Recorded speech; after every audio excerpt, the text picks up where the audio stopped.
Fala galera, Alexandre Segato, gravando mais um vídeo do Futebol é Simples. E nesse meu vídeo irei fazer algumas considerações sobre o jogo Grêmio 2, Fortaleza 1 pelo Campeonato Brasileiro. E eu tenho certeza que várias delas vocês vão concordar. Vamos conferir. A primeira delas era que o resultado era inegociável. Esse jogo era vencer ou vencer. Qualquer outro resultado já ia instalar uma crise, inclusive podendo causar até a demissão do treinador. Então, seja jogando bem, seja jogando mal, tinha que ganhar, para evitar qualquer tipo de pânico, pois a situação do Grêmio na tabela ainda é delicada, mas se não tivesse ganho, estaria bem pior. Por isso, antes do desempenho, que eu até acho que o Grêmio não foi mal nessa partida, o mais importante era a vitória. Essa vitória eu acredito que tenha salvo a cabeça do Mano Menezes, pelo menos por mais algumas rodadas. A não ser que daqui para frente o time consiga jogar melhor e enfileirar várias vitórias, que é o que eu torço muito. Se o treinador quer ficar no cargo, que ao menos termine o ano com dignidade, porque desde o retorno da parada até o momento, o trabalho do Mano não tem passado confiança ao torcedor. Embora eu reconheça que os dois últimos jogos, contra o Palmeiras lá em São Paulo e contra o Fortaleza na Arena, o time se comportou bem. Mas pelo tempo que o Mano Menezes está aqui, já era para estar produzindo bem mais. Então a primeira consideração é essa. O importante era ganhar e foi uma vitória que salvou a cabeça do treinador. Eu tenho certeza que se ele perdesse, corria grandes riscos de ir para a rua. Não pelo Guerra, mas pela própria torcida do Grêmio.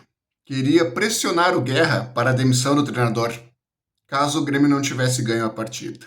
A segunda consideração é que o Volpi garantiu esses 3 pontos. Em primeiro lugar, eu gostaria de dizer que eu não acho o Volpi um bom goleiro. Na minha opinião, o Grêmio precisa ir urgente atrás de outro goleiro. Só que nessa partida em si, ele salvou. Ele garantiu o resultado com pelo menos 2 defesas muito importantes. A cobrança de falta, então, de altíssimo grau de dificuldade. Nesse ano mesmo, eu já vi o Volpi levar gol de faltas que foram cobradas piores que essa. E eu já vi também goleiros melhores que o Volpi levarem esse gol que ele defendeu na falta. Mesmo eu não achando o Volpi um bom goleiro, eu não tenho problema nenhum em admitir que essa partida ele salvou. Até porque não é uma partida que vai me fazer mudar de opinião. Só vou mudar de opinião se ele enfileirar uma sequência de boas atuações. Aí sim. Mas voltando a falar da importância dessa defesa. Se o Grêmio toma aquele gol aos 40 do segundo tempo, dificilmente ia ganhar o jogo. Dificilmente. Ainda mais que a parte física caiu bruscamente no segundo tempo. Mas sendo justo, caiu até pela intensidade dos jogadores no primeiro tempo. Que com uma blitz, chamada Kiki e Alisson, abriram uma boa vantagem em poucos minutos. O desgaste pela intensidade fica nítido no segundo tempo.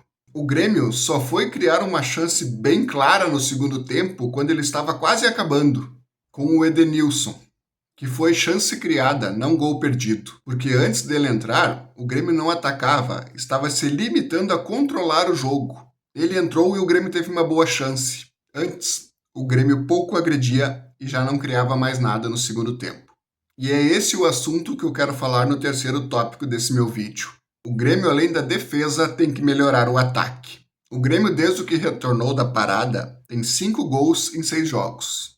Isso é menos de 1 gol por jogo, sendo que 2 gols foram marcados por um zagueiro improvisado na lateral, e contra o Fortaleza, os gols até foram de um jogador do setor ofensivo, mas foram de pênalti. O único gol, fora esses de pênalti, como eu disse, de um jogador ofensivo foi do André Henrique, contra o Cruzeiro na derrota por 4-1. Então é nítido, é fato, que todos os jogadores de frente do Grêmio têm uma certa dificuldade no acabamento das jogadas, principalmente a finalização. Não é só Edenilson, Pavon, Cristaldo, é todo o time, inclusive os titulares. O único que me passa uma relativa confiança quando chuta é o Kiki Oliveira. Ainda tem o Alisson, mas esse eu não vou exigir que saia fazendo vários gols. Porque é um guri, tá recém começando. Sim, eu sei que no futuro ele vai fazer muitos gols porque qualidade ele tem. É um bom jogador, mas vários gols não é algo que eu cobre dele nesse momento. E o quarto tópico, eu quero dizer que nunca foi falta de vontade. O problema desse grupo nunca foi falta de vontade. Bom, gente, no meu vídeo anterior, eu falei que das contratações desse ano que se tornaram titulares, eu confiava apenas no Kik, no Wagner Leonardo e no Marlon. E a cada jogo isso se confirma. O Kik contra o Fortaleza foi um dos melhores em campo. Detalhe, caiu pelos dois lados. Participava de todas as ações ofensivas do Grêmio, com uma correria e uma intensidade incrível. E ainda voltava para buscar o jogo. O que ele correu não foi pouco. Por isso eu acho bizarro quando alguém fala: esses jogadores estão fazendo corpo mole. Fala sério, né, gente? Essa intensidade que o Kik colocou contra o Fortaleza, eu não via nem nos tempos de PP, Ferreirinha e Cebolinha. E olha que, na minha opinião, o Cebolinha é muito mais técnico que o Kik. Nós estamos falando aqui de intensidade. Outros jogadores que eu vi correr demais e colocar uma intensidade absurda foi o Dodge, o Villa e o Marlon. Aliás, todo o time. Mas esses que eu estou citando se destacaram ainda mais na intensidade. O Villa Sante, mesmo no segundo tempo, quase foi parar dentro do gol adversário. Só foi parado quando 3 jogadores do Fortaleza fizeram uma blitz ali na marca do pênalti. E olha que ele não está 100%. Estão falando que ele joga sentindo dores. E mesmo assim não se furtou de colocar toda aquela intensidade. Parabéns, Villa Sante. É isso que a torcida gremista espera de ti. E o Marlon, eu até anotei a frase que o narrador disse. Teve várias divididas, já no segundo tempo, que o Marlon chegava antes dos jogadores do Fortaleza. Uma antecipação muito boa.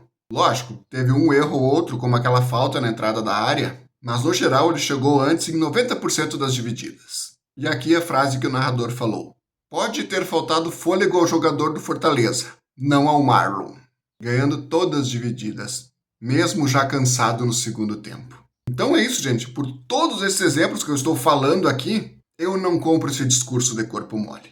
Até hoje eu ainda escutava algumas pessoas dizerem: era corpo mole com o Quinteiros, e agora com o Mano também. Esse grupo não quer correr e não quer treinar. É um elenco vá.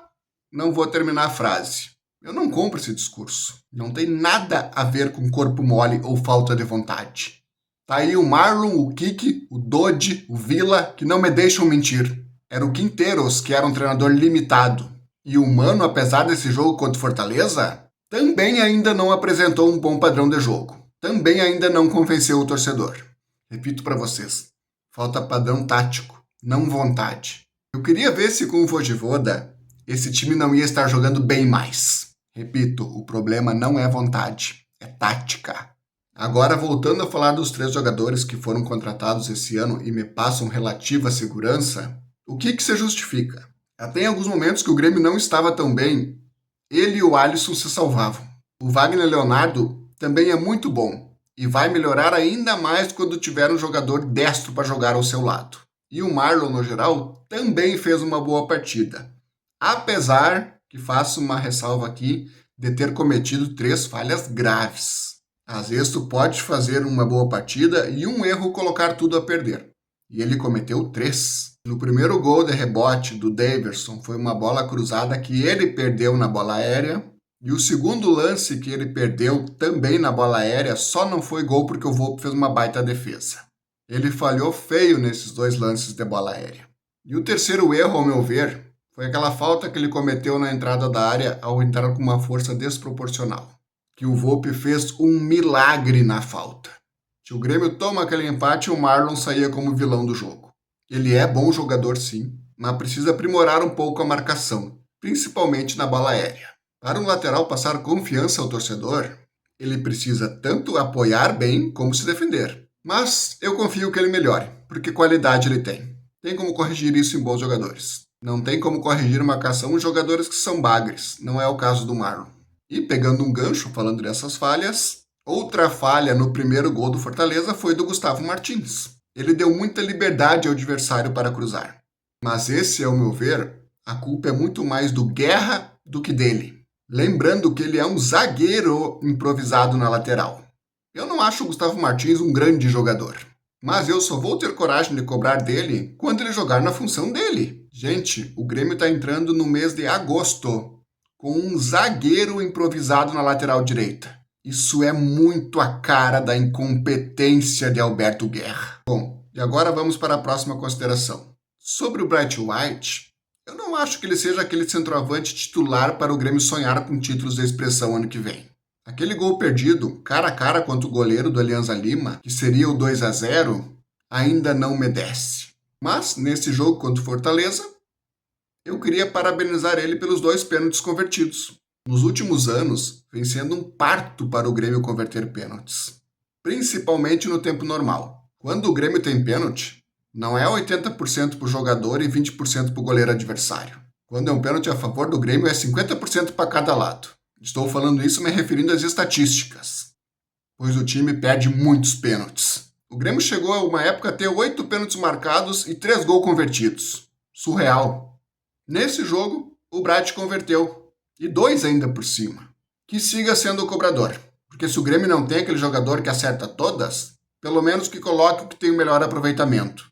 E, para finalizar o vídeo, o que resta ao Grêmio esse ano, ao meu ver, é apenas um vestibular para ver os jogadores que vão ficar para o ano que vem.